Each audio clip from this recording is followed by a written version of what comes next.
సృష్టి అనే సంస్థ నిజంగా స్పెరమ్స్ తీసిందా, నిజంగా ఏది అండాలు తీసిందా అంటే లేదు. ఇప్పుడు తేలుతున్నటువంటి ప్రతి విషయం ఏంటంటే యాక్చువల్గా రెండు రకాలైనట్లు. ఒకటి, భార్యాభర్తలిద్దరిలో అండం రిలీజ్ అవుతా వీర్యంలో కౌంట్ ఉండి వాళ్ళకి బిడ్డలు పుట్టడానికి అవసరమైనటువంటి ఇది ఫలదీకరణ సక్రమంగా జరగట్లేదు అనుకున్నప్పుడు వాటిని బయట ఫలదీకరించి గర్భంలో ప్రవేశపెట్టడం అనేది ఒక పద్ధతి. అది 100కి 90 కేసులు అట్లా ఉండవు. వీళ్ళల్లో ఎవరో ఒకరికి లోపం ఉంటుంది. ఆ లోపం ఉన్నప్పుడు సరగసి అంటే అది మూడో పద్ధతి.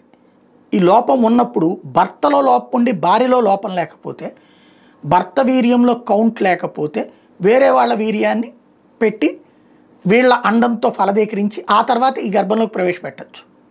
ఇది ప్రొసీజర్. ఇలా చేయడానికి సంబంధించినటువంటి దాంట్లోనే ఇప్పుడు ఈ ఘాతుకాలకు పాల్పడింది. ఇక్కడ తేడా కొట్టినటువంటి పరిస్థితి. అసలు ఈ అండానికి వాల్యూ లేదు, అక్కడ వాల్యూ లేనప్పుడు వీళ్ళు ఈ కొత్త మార్గాలు ఎంచుకున్నారన్నటువంటి విషయం బయటపడుతుంది. ఎవరెవరో అడుక్కు తినే వాళ్ళ దగ్గర నుంచి మందుకు బానిస అయిపోయినటువంటి వాళ్ళకి సంబంధించినటువంటి వీర్యాలు తీసుకొచ్చి ఇదంతా. ఇప్పుడు తెలియాల్సిన అంశం ఏంటంటే, జెనెటికల్ ఎక్స్పర్ట్ చెప్పాల్సిన అంశం ఏంటంటే, వైద్య నిపుణులు చెప్పాల్సిన అంశం ఏంటంటే, మామూలుగా మనకి అంటుంటారు నీ తాత పోలికలు వచ్చినాయి, మేనమామ పోలికలు వచ్చినాయి, అమ్మ పోలికలు వచ్చినాయి, నాన్న పోలికలు వచ్చినాయి అంటారు. పుట్టినటువంటి బిడ్డలకు సంబంధించి మీ వాళ్ళ జన్యుపరమైనటువంటి లక్షణాలు వస్తాయి సాధారణంగా. అన్నీ కాకపోవచ్చు, ఒకళ్ళకొక రకం వస్తే ఒకళ్ళకొక రకం వస్తుంటుంది. ఒకళ్ళ ఆలోచన తీరు తాత పోలికుంటే, ఒకళ్ళ ఆలోచన తీరు మేనమామ పోలికుంటే, ఒకళ్ళ ఆలోచన తీరు మేనత్త పోలికుంటే, ఒకళ్ళ ఆలోచన తల్లి పోలికుంటే, ఒకళ్ళ ఆలోచన తండ్రి పోలికుంటే ఇట్లా ఉంటుంటాయి. అలాగే వాళ్ళ వ్యవహార శైలి కూడా అట్లా ఉంటుంటుంది. ఇప్పుడు వీళ్ళు ఇలాగ కన్నబిడ్డలు వేరే వాళ్ళ వీర్యంతో వీళ్ళ అండంతో ఫలదీకరించబడిన బిడ్డలు కానీ, లేదా అసలు ఇద్దరితో సంబంధం లేకుండా సొరగసి అంటే ఏంటి, వీళ్ళిద్దరిది కలిపి వేరే వాళ్ళ గర్భంలో ప్రవేశపెట్టి బిడ్డని అంటాం.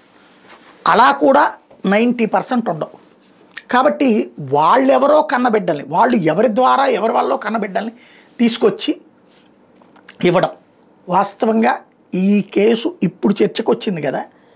నేను 2007-8 సంవత్సరంలో విశాఖపట్నంలో పనిచేసిన రోజుల్లో మొట్టమొదట ఇట్లాంటి కేసుని బయటపెట్టా. ఆ రోజున 2007-8లో ఇట్లాంటి కేసులే అన్నమాట. అంటే ఎప్పటి నుంచి ఉన్నాయో చూడండి. ఇక్కడ ఏమైపోతుందంటే, పెళ్ళి అన్న తర్వాతన పెళ్ళి వరకు సంతోషం, భారీ ఎంజాయ్మెంట్ చేసి ఆ తర్వాత ఎంత కోటీశ్వరులైన ఎంత ఆస్తిపరులైన బిడ్డలు లేకపోతే చిన్న చూపు చూస్తోంది సమాజం. దాంతో వాళ్ళు మొదట ఇలాంటి ఎంత ఖర్చు పెట్టైనా సరే రెడీ అవుతున్నారు. తీరా చూస్తే వాళ్ళ శారీరక పరిస్థితుల్లో అది సాధ్యం కాదు అన్నప్పుడు ఈ అడ్డదారి వెళ్తున్నారు. ఈ అడ్డదారిలో వాళ్ళకున్న ఏకైక సమస్య ఏంటంటే చెప్పుకోలేరు బయటికి సమాజానికి వాళ్ళు ఎట్లా మోసపోయారన్నది. కాబట్టి సమస్య అలాంటి వాళ్ళ యొక్క బలహీనత వీళ్ళ బలమవుతుంది. సేమ్ అనమాట. ఇట్లాగే సరగసి అని చెప్పేసి ఒక అమ్మాయిని ఆ రోజుల్లో వినియోగించినటువంటి కేసు నేను అప్పట్లో ఐడెంటిఫై చేశాను. ఇట్లా అది చాలా తక్కువ స్థాయి ఖర్చులోనే. అంటే ఇవాళ చాలా దారుణంగా మారిపోయిన పరిస్థితులు. సామాజిక మార్పు రాకపోతే చాలా ప్రమాదకరమైనటువంటి అంశం. బిడ్డల్ని దత్తత తీసుకోవాలని కష్టమవుతుంది, ఇలాంటి బిడ్డల్ని కనే పరిస్థితుల్లోనైనా కష్టమవుతుంది.